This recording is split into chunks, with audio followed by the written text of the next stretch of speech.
Hello guys, going to talk about the long-term effects of exercise. In this presentation, we cover the following: muscular hypertrophy, increase in tendon strength, increase in myoglobin stores, increased number of mitochondria, increased storage of glycogen and fat, increased muscle strength, and increased tolerance to lactic acid.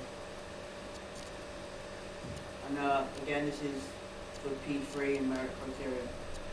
Okay, I'll start with hypertrophy. Hypertrophy is where it bulks the muscles. So this is good for trainers, like bodybuilders, looking to get bigger and stronger while they're doing it.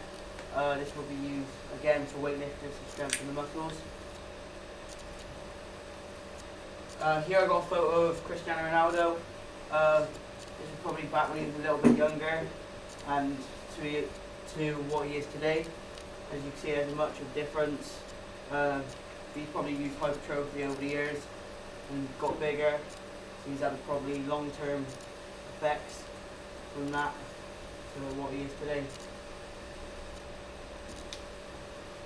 Okay, and again, I've put a slide on the hypertrophy workout routine. So this would be like a normal day for a hypertrophy workout. So like morning, it'd be like cardiac, 30 minutes of low to moderate intensity. And then it'd be like a shoulder press, 3 sets of 8 to 12, and so on really. So that's just like a normal day.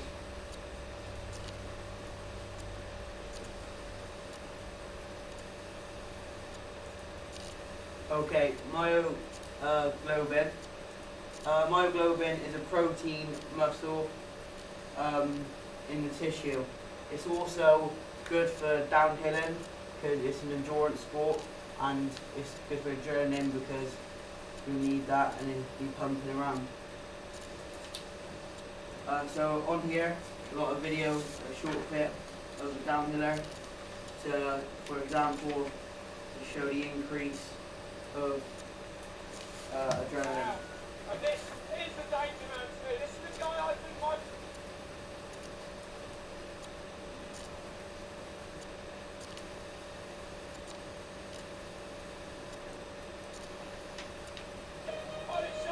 But you see,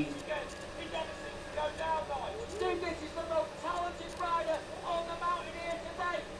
He's going to go for it this afternoon. Let's see what he does on this bomb off the track. But Danny Hart is on the run of his lifetime. Look at the speed he's going up. He's been getting better and better all season. Oh God! Danny, stay on your bike! Dude, he cut that turn there. He's still finding. okay, sorry about that guys. But again, myoglobin will increase its stores, so it'll get better for longer really.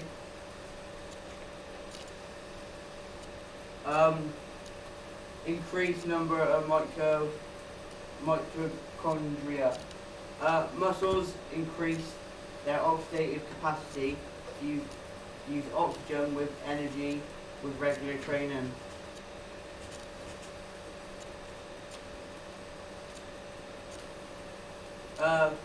Increased storage of glycogen.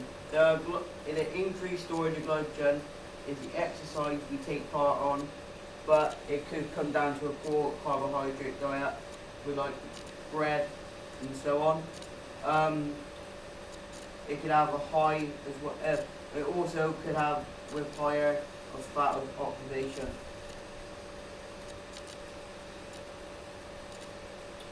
Increased muscle strength. Muscles being used too much is a term called overload. Overload can increase resistance, which is weight.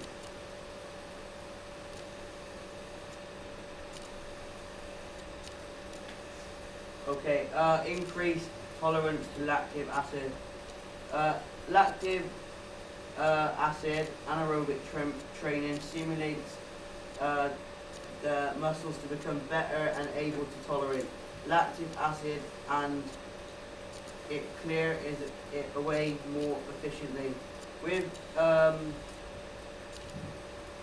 endurance training, the capillary network extends, allowing greater volumes of blood to supply the muscles with oxygen and nutrients.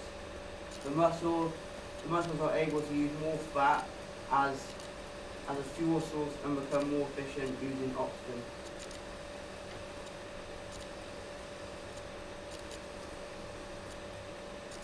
Okay, increasing tendon strength. Tendons are tough bands and connective tissues. Muscles will increase in strength and articular cartilages also become thicker.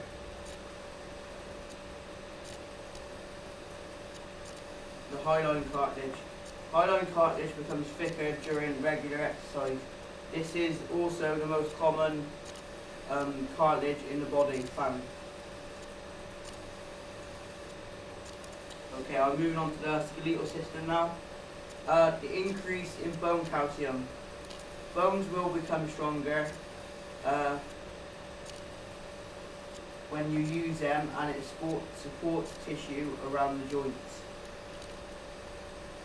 Increased strength ligaments and tendons. The ligaments become stronger with regular exercise, and as it causes them to stretch further than normal. The ligaments will increase the number of collagen fibers in them.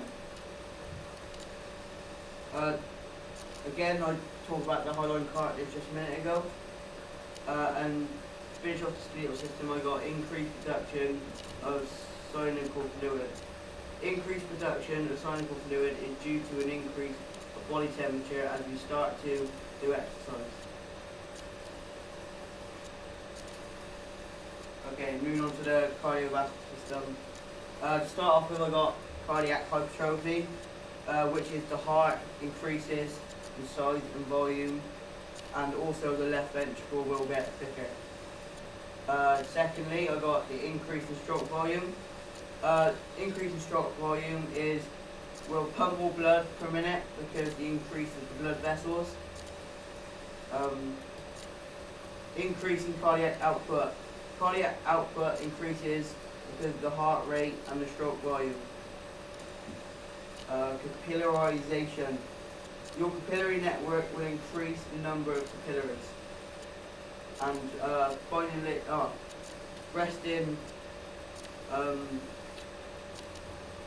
increase in blood volume. Blood volume increases when capillarization takes place.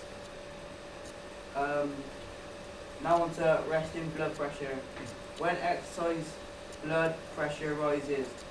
Goes back down when you are more fit as it builds up in the long-term effects in 4 to 6 week period. So it goes down while you're training really.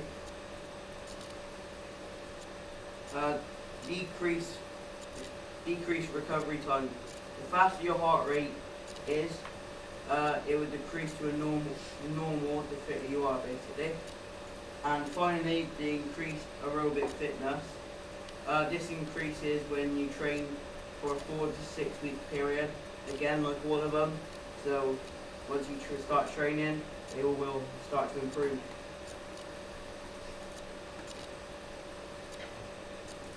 Okay, the respiratory system. The increased vital capacity.